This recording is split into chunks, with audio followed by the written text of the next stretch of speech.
دیارە عادەتێکی عەرەب عادەتێکی جاهیلی هەبوو هەر عەشەتێ ئەیدا بەسەر عەشەتێکی ترە مناڵی عەشەتەکەیان ئەگرت و هەموویان ئەکردە عەبد کچەکانیش ئەکرانە جەواری و جاریە ئیتر کڕین و فرۆشتنیان پێوە ئەکرا لەم وڵات بۆ ئەو وڵاتی تر لەم شوێن بۆ ئەو شوێنی تر ئەفرۆشران ئەکڕان لە بازاڕەکانە عەرزەکران بۆ کڕین و فرۆشتن قەدەری خەبابی کوڕی ئەرەت ئەوهایە کە مناڵە و بچووکە و لە تیرەی تەمیمە عەشەتێکیان پەلاماری ئەم تیرەیە ئەدەن مناڵەکانیان ئەفڕێنن یەکێک لەو مناڵانەی کە ئەیفڕێن بریتێ لە خەبابی کوڕی ئەرەت ئیتر خەباب گەنجێکی وریا و زیرەک بەڵام ئەفرۆشێ ئەم مناڵە لێرە ئەفرۆشێ لەوێ ئەفرۆشێ هەتا ئەوەکو ئەهێنرێتە ناو مەککەوە و لە مەککەیە عەرزەکرێ بۆ فرۆشتن هەر ئەو ساڵی کە ئەو عەرزەکرێ لە ڕۆمیشەوە کۆمەڵێک گەنج هێنن مناڵ ئەهێنن کە ئەیفرۆشن یەکێک لەوانە سوهەیبی ڕۆمیە کۆمەڵێ گەنجی جوانی سپی و کۆمەڵێ گەنجی جوانی ڕەش هەردووکیان تێکەڵ کراون بەسەرێکە و دانراون بۆ فرۆشتن ئەوە بوو خەباب ڕەزا و ڕەحمەتی خوای لێبێ کاتێکە ئەم کەلیماتانەی وەرگرت ئیزنی لە پێغەمبەری خوا صلی الله عليه و آله وسلم خواست ئەمەوێ ئیسلامی خۆم ئیعلان کەم هێشتا کەس نییە 6 کەسن ئیزنی دا پێغەمبەری خوا صلی الله عليه و آله وسلم حرسی ئەم گەنجە جوانە ئەبینی 18 ساڵ هاتووە باوەشی کردێتەوە بە ئیسلامە ئەفەرمێ هات بە شێوازێکی زۆر سێر ئیسلامی خۆی ئیعلان کرد پیلانێکی دانا کە لە ناو دوکانەکەی خۆیە کە خەڵکی زۆر زۆریە لەوێ ئیعلانی کرد خەڵکێکی زۆر و سەریان گرتو بۆ ئەوەی شمشێری لێ بکڕن ئەویش هەر لەبەر خۆیەوەی و ئین ئەمڕەه لەعەجەب بەخوا شتێکی سەیرە ئەو ئیشەی ئەو پیاوە هێنایەتی شتێکی زۆر عەجایبە تێنەوە تۆ تەواوی تۆ باس چیەکەی جوابی ئەوانی نەئایە ئەیان و کاکە شمشێرەکانە تەواو کرد هەل ئەتممتە صنع السيوف شمشێرەکانە بۆ ئێمە تەواو کرد أيوه هل رأيتموه هل سمعتموه كرة أجر أي بينن باشا أبيني وتانا بستو تانا والله من شو مبيني والله بجوي خوم جوم ليو كرة بخوا رأيت الحق ينفجر من جوانبه شون كاني أتقيت أوكي أو هلا قلي والله أو حق بدوري هل أقلاو دا أباري ويخرج النور من بين ثناياه بخواك أو اللي يشيرين يكدو دانا كان دركوتن مرواري والنور هذا درو جوان اللي قلت وتيان والله الله باسي محمدك أم وصفانيك إيكا هي أوا وتيان ناشي محمد بلي سريتا خوشي أما يويز وتي بالي أولا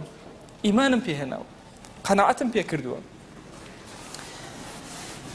أفرمكاتي أمان بيست دەستیان کرد بە تعزیبدانی خەباب ئەلێرەوە ژیانێکی پڕ محنەت لە خەبابە دەستی پێ کرد 6 کەسن ئیمانیان هێناوە 2 کەسیان پارێزراون پێغەمبەری خوا صلی الله عليه و آله وسلم بەهۆی خزمەکانیەوە ئیمامی ئەوبەکر بەهۆی ماڵ و خزمەکانیەوە ئەوانی تر مستەضعفن هەموویان لە ناڕەحەتیان یەکێک لەوانەی زۆرترین ناڕەحەتی چەشتووە لەناو ئەم ئومەتە بریتێ لە خەبابی کوڕی ئەرەت کە ئیمامی عومەر ئەفەرمێ کەسم نەبینیوە بەڵاکەی وەکو بەڵای خەباب بێ ئەوەندە گەورە بێ ئەوەندە ناڕەحەت کرا بێ ئەفەرمێ هاتن مشریکین کۆبوونەوە وتیان چی بکەین چۆن ئازاری بدەین دەستیان کرد بە ئازاردانی یەکەم کەس چون شکاتیان لێ کرد بۆ لای ئەنمار وتیانەوە عەبدەکەت ئاوایە و بەوەشەوە ناوەسی قسە بۆ خەڵکەکە لە دوکانەکە ئەنمار بەخۆی و یەک کۆمەڵ غوڵامەوە هاتن بوي وتي أنا وش قد صبأت هل قراويته وتي نا والله ما صبأت هل نقراوته ولكن آمنت بمحمد صلى الله عليه وآله وسلم وكفرت بأصنامكم إيمان هنا أبو محمد وكافر بهم وصنا مكاني إيوه أفر من اللي داني شي زور باشيان كل وتي أنا يسوازه هنا هل صايا وأخوي تكانوا عينا وتي آمنت بمحمد صلى الله عليه وآله وسلم وكفرت بأصنامكم عقوبة لدواء عقوبة لدواء عقوبة نار حد أكرا ماندو أكرا أنمار هات أو أسناني كجرمي أكرد كوري بيا جرم أكرد لنا كورا أكردن بشمشير أسني لو أنا جرم كرد ناي بسرية سري زور أزاري جيش پیغمبری خوا صلی الله عليه و سلم له وتی پری خباب ببینی با حالته اللهم انصر خبابا خو داولی کم نصرتي خباب بدي افرمي اون دي نبرت انمار توشي دردكات دردێکی زۆر کوشنده سبحان الله فرمي كانت تعوي مثل الكلاب شون صق أورن أوري لإيش أزاره طبيبة كان وحكيمة كان لسري كوبونوتين والله هيك شاردني إلا أبي السرد داخل بأسني قرم داخل إن جاباش بي وتي جاباش بموتنا والله بلام إيشي أو أزاركان يتري لبيرة باتو سبحان الله هات ورده برولاي كي برولاي خباب هرچیت کردو ئاسنانی گەرمی ئەەکەی پێشەوەی ساردیکە بینە بەسەری منە خەباب اینجا ئاسنەکانی گەرمە کرد ئەینا بەسەری سەیدەکەیە یەکێکتر لەو کەسانی کە زۆر ئازاریدا عاسی کوڕی وائیل کاتێک کە خەباب ڕۆشتوو بۆ خزمەت پێغەمبەری خوا صلی الله عليه و آله وسلم مناڵێکی بچووکی دانابوو کاکە ئەمە شمشێرەکانم دروست کردووە ئەبەم عنوانانە بیان دەرەوە بە خاوەنەکانیان عاس هات بڕێ لە شمشێرەکانی بە زۆر برد دواتر خەباب گەڕایەوەتی کوا شمشێرەکان وتی وەڵڵا عاس هات بردی نەوێرا قسە بکە چوو بۆ گیانی ئاوا دانیشتوو لەناو قوڕیشان وتی هاتووم شمشێرەکان و سەعری شمشێرەکان و پارەی شمشێرەکانم بیتەوە وتی نادەمەوە هەتاوەکو کوفرێ نەکەی بە محەممەد بەڵێ بڕۆم بە محەممەد نییە صلی الله عليه وسلم اینجا ئەدەمەوە وتی وەڵڵاهی گوێ بگرەی عاس والله ئەوە لە من نابینی مەگەر بمریت و زیینوو بیتەوە وتی دە زۆر باشە ڕێککەوتن کە زیندوو بوومەوە کاتە ماڵ و سەرەت و سامانم زۆر ئەدەمێ بە گاڵتە پێکردنێکەوە خەباب زۆر عاجز بوو هاتە لای پێغەمبەری خوا صلی الله عليه و آله وسلم پێغەمبەریان صلی الله عليه و آله وسلم کۆمەڵی ئاەتی خوێندەوە کە لەم قسەی خەباب هات بۆ خوارەوە باسی عاسەکە ئەفەرمێ ئەفەڕائەیتە الذی کەفەڕە بئایاتینا وقال لأوتين مالا وولدا وتي هذا سيري أو آية أفرمي آية سيري أو كسناكي ككافر بآياتي إما الله لدوايا للرجي آخرته لأوتين مالا وولدا أولادم زور بي للرجي قيامته مالم زور بي قرز أدمه اطلع الغيب أم اتخذ عند الرحمن عهدا أرى سيري غيبي كردو أقصانا أكا يان بيمانك لخوا ورقرتو كبوشي وازبه كلا هيك يعني نكردو سنكتب ما يقول أم كلماتان عاز تويتي أي نسين لسري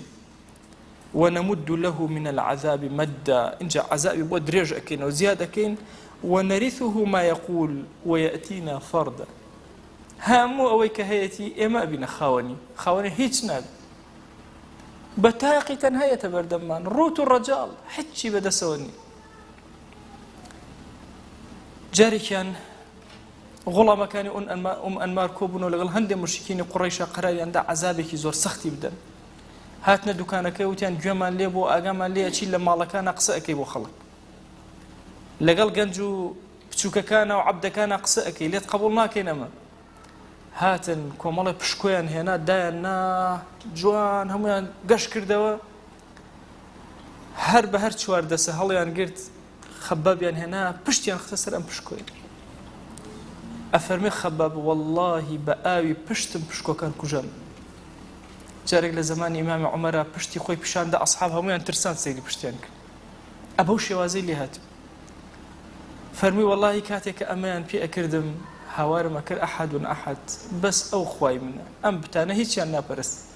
سريو آزار السختة كبير كروا تشوينك كد أسوتي بحالش آزارك كد أبي ورا بپشتي تو پشكو بكجرنو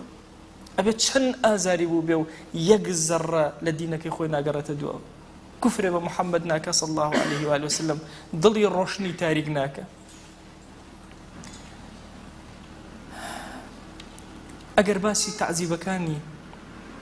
خەباب بکەین ناڕەحەتیەکانی خەباب چەند کەسێکی کەممان هەن لەناو ئەصحابە بەو شێوازە عەزیەت درا زۆرێک لە ڕۆژەکان هەر بەیانی هەتاوەکو قرچەی نیوەڕۆ لبر خور رأي جرابة بيه قطرة أي بدرت عذاب أدرى بلام أو هر خريج خواني قرآن ما عندنا أب عادزنا أب